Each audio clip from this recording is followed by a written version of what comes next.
35 जिल्ह्यांमधल्या वेगवेगळ्या घडामोडी अगदी झटपट सुरुवात करूया। तुळजाभवानी मंदिरात आजपासून पुढील 10 दिवस फक्त मुखदर्शन सुरू राहणार आहे। मंदिराच्या गाभाऱ्याच्या दुरुस्ती कामासाठी हा निर्णय घेण्यात आला आहे। दरम्यान तातडीने काम पूर्ण करून प्रत्यक्ष दर्शन सुरू करण्याची मागणी भाविकांनी केली। वाशिम जिल्ह्यात गेल्या वर्षीच्या तुलनेत यंदा पीक विमा योजनेला शेतकऱ्यांनी अल्प प्रतिसाद दिला। पीक विमा काढण्यात 55% घट झाली। शासनाने 14 ऑगस्टपर्यंत पीक विमा काढण्यासाठी मुदतवाढ दिली। शेतात राहून कुक्कुटपालनाचा व्यवसाय आणि शेती सांभाळणाऱ्या वृद्ध दाम्पत्याच्या घरात पाणी शिरलं। साकोली शहरातल्या जुन्या वस्तीमधील तलाव फुटल्यानं मोठ्या प्रमाणात पाणी शेतात शिरलं। दरम्यान या वृद्ध दाम्पत्याला सुखरूप बाहेर काढलं तर पाण्याच्या प्रवाहात कोंबड्या वाहून गेल्या। चिपळूण एमआयडीसी इथल्या पंपाचं बिल थकीत असल्यानं महावितरणने नगर परिषदेचं वीज कनेक्शन बंद केलं। नगरपालिकेने महावितरणने थकवलेल्या करामुळे सबस्टेशनला टाळं लावलंय आणि यामुळे वीज पुरवठा खंडित झाल्यानं नागरिकांना नाहक 3 तास अंधारात राहावं लागलं। धाराशिव जिल्ह्यातील दुष्काळग्रस्त भागात सरकारच्या वतीने चारा लागवडीसाठी मोहीम राबवण्यात आली।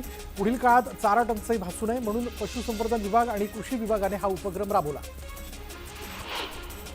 रायगड जिल्ह्यात आजपासून महसूल सप्ताहाला सुरुवात झाली। 1 ऑगस्ट ते 7 ऑगस्ट या कालावधीमध्ये हा सप्ताह साजरा केला जाणार आहे। मंत्री आदिती तटकरे यांच्या प्रमुख उपस्थितीमध्ये माणगाव तहसील कार्यालयात सप्ताहाला सुरुवात झाली, तर महाड इथे मंत्री भरत गोगावले यांच्या उपस्थितीत छोटेखानी कार्यक्रम घेण्यात आला। अकोला शहरातील वाहतूक समस्या सोडवण्याकरता पोलीस प्रशासन सक्रिय झालंय। वाहतुकीला अडथळा ठरणाऱ्या अतिक्रमण काढण्यासाठी पालिका आणि पोलीस प्रशासनाकडून कारवाई करण्यात येते। दरम्यान नागरिकांना सहकार्य करण्याचं आवाहन पोलिसांनी केलंय। ठाणे जिल्ह्याच्या बेहरे खडवली ग्रामपंचायत सरपंचपदी गीता कडव यांची बिनविरोध निवड झाली। निवडणूक प्रक्रियेला ग्रामविस्तार अधिकारी बी पष्टे यांनी सहकार्य केलं। बुलढाणा जिल्ह्यातील नियम धाब्यावर बसून शेतकऱ्यांना जादा दरानं खतं आणि बियाणं विक्री करणाऱ्या तब्बल 93 कृषी केंद्रांवर जिल्हा कृषी अधीक्षकांनी मोठी कारवाई केली। या कारवाईमध्ये 93 कृषी केंद्रांचे परवाने निलंबित करण्यात आले। मालेगाव बॉम्बस्फोटातील संशयित आरोपींची निर्दोष मुक्तता करण्यात आल्यानंतर नंदुरबारमध्ये हिंदू सेवा सहाय्य समितीच्या वतीनं मोठ्या मारुती मंदिरात महाआरती करत जल्लोष करण्यात आला। वाशिमच्या रिसोड तालुक्यात झालेल्या मुसळधार पावसामुळे तसंच नद्या नाल्यांना आलेल्या पुरामुळे शेतकऱ्यांच्या पिकांचं मोठ्या प्रमाणात नुकसान झालं। मात्र अद्यापही नुकसान भरपाई मिळाली नसल्यानं शेतकऱ्यांनी नाराजी व्यक्त केली।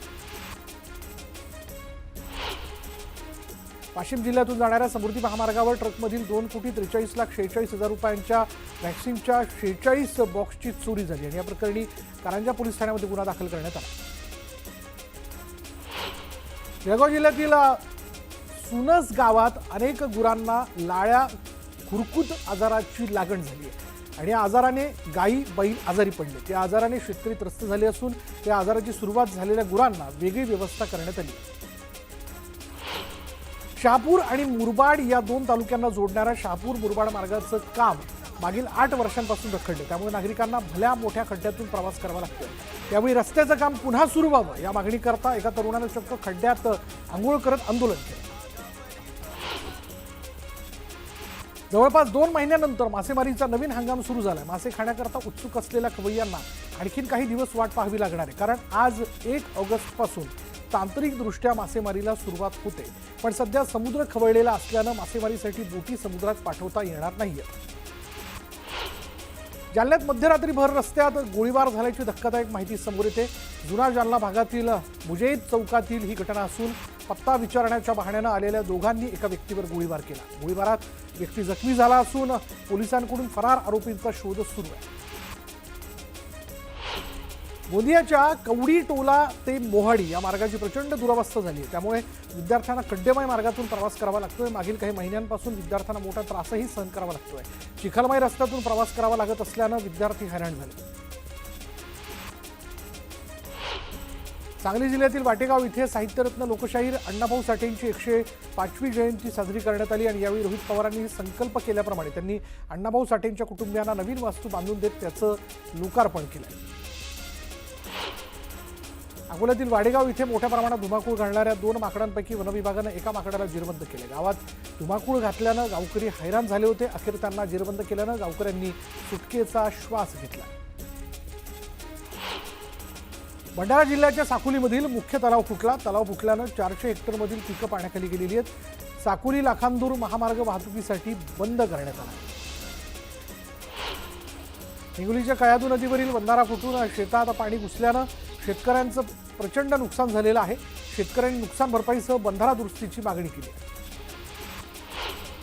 नांदेडच्या ग्रामीण रुग्णालयात उंदीर महिला रुग्णांच्या अंगावर फिरत असल्याचा धक्कादायक प्रकार समोर आला. कंधार इथल्या ग्रामीण रुग्णालयातील हा व्हिडिओ आहे. रुग्णालयातील महिला वॉर्डमध्ये उंदरांचा सुळसुळाट दिसून येत असल्यानं आरोग्य यंत्रणा किती ढिसाळ झाली आहे याचा प्रत्यय पुन्हा एकदा आला.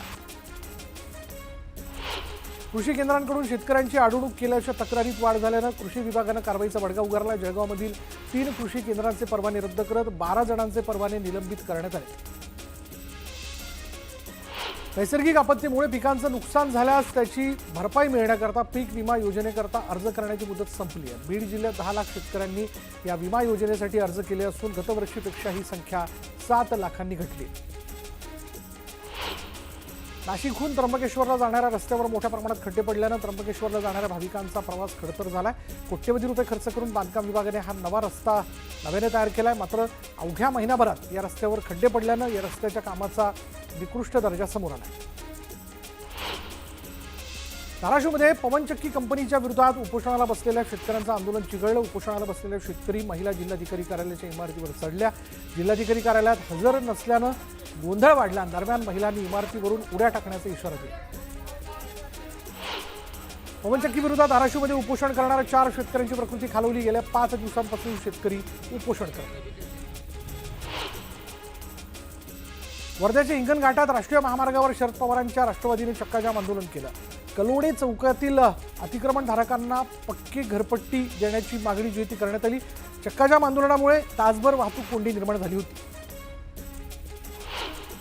वर्धा नगर परिषद कार्यालयात हॉकर्स युनियनच्या अध्यक्षाने आत्मदहनाचा प्रयत्न केला. अतिक्रमण हटाव मोहिमेला त्यांनी विरोध केला. अतिक्रमण हटवल्यानं हॉकर्स बेरोजगार झाल्याचा आरोप त्यांनी केला. कोकण रेल्वे प्रवासी समन्वय आणि संघर्ष समिती सिंधुदुर्गच्या वतीनं सिंधुदुर्ग रेल्वे स्थानकाच्या आवारात जनआंदोलन छेडण्यात आलं. एक्सप्रेस गाड्यांना थांबे देण्यासह ऑनलाईन तिकीटं उपलब्ध व्हावी या मागणीकरता आंदोलन करण्यात आलं. दापोलीत प्रीपेड वीज मीटर विरोधात ग्रामस्थांनी संताप व्यक्त केला. वीज वितरण कंपनीवर सर्वपक्षीय कार्यकर्त्यांनी धडक मोर्चा काढला. रायगडच्या बाजारपेठेत रक्षाबंधनासाठी आकर्षक राख्या दाखल झाल्यात. यंदा राख्यांच्या दरात घसरण झाल्यानं नागरिकांनी राख्या खरेदी करता मोठी गर्दी केली. भंडाऱ्यामध्ये महसूल मंत्री चंद्रशेखर बावनकुळे यांनी अण्णाभाऊ साठेंच्या पूर्णाकृती पुतळ्याला अभिवादन केलं. 105व्या जयंतीच्या निमित्तानं कार्यक्रमाला मोठ्या संख्येनं नागरिकांनीही उपस्थिती लावली होती. दौंडच्या यवतमध्ये 2 गटात मोठा तणाव निर्माण झाला. सोशल मीडियावर आक्षेपार्ह पोस्ट केल्यानं 2 गटात राडा झाला. दरम्यान यवतमध्ये पोलिसांचा मोठा बंदोबस्त तैनात करण्यात आला.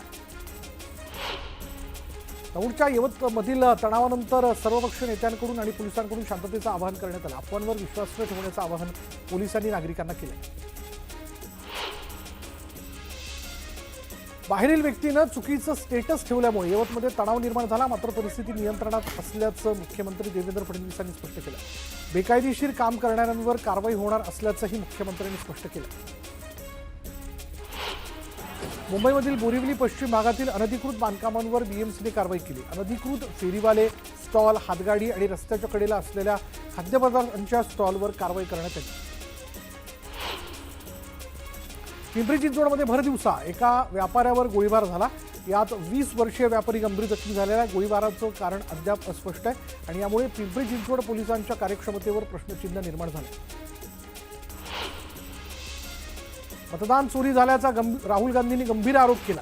कोणालाही सोडणार नसल्याचं म्हणत राहुल गांधींनी निवडणूक आयोगाला इशारा दिला. भविष्यात मंत्र्यांची कुठलीही चूक खपवून घेणार नाही. बेशिस्त वर्तन अजिबात खपवून घेतलं जाणार नाही. कारवाई होणार असा इशारा मुख्यमंत्री फडणवीसांनी मंत्र्यांना दिला.